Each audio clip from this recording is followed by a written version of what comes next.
Welcome to my week notes for September 21st. A couple things I want to highlight that I've been thinking a lot about this week. First, AI. The next briefing room is going to be focused on this really cool report done by the DAIS exploring how AI is impacting governments in Canada. And I'm not going to, spoil that too much.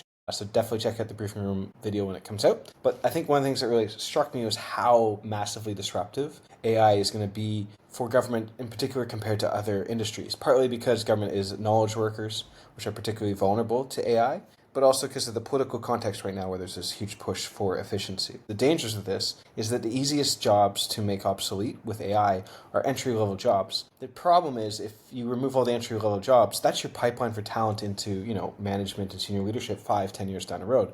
So in 5-10 years, where are you finding the next generation of leaders? So you're going to have to bring them in from the outside, but then they don't understand how government works. So I think this is something we have to think intentionally about as we apply AI in government. The other thing I think that's interesting happened this week in AI is governments everywhere are talking about how they want to make their country the AI center. We're going to build up the AI industry, whether you're Kazakhstan or Canada or UK, wherever. But what does that actually mean? And so this week I got to participate in something that David Kershaw through Prosperity Global is working on, where he's developing a community of interest around AI procurement. And this is brilliant for a couple reasons. First off, procurement is the vehicle through which government moves resources into the larger space. So it is one of the ways that governments can really create an ecosystem for AI within a country. The second thing is he's bringing the whole entire ecosystem into the room. So vendors are being brought in with public servants, with academics, to figure out, how do we do this? How do we actually work together to build this ecosystem, which I think is a brilliant model.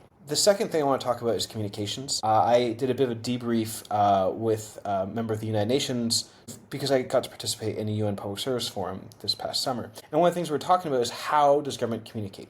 So the UN creates all these amazing reports, but the problem is nobody reads them because nobody reads reports anymore. That's not the medium through which people consume. People consume through videos. People consume through podcasts.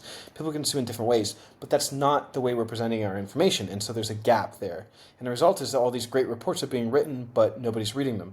That's why I created the briefing room. But the UN needs to do this. Other governments need to start using other mediums to transmit their information. The second thing is that people don't trust institutions anymore.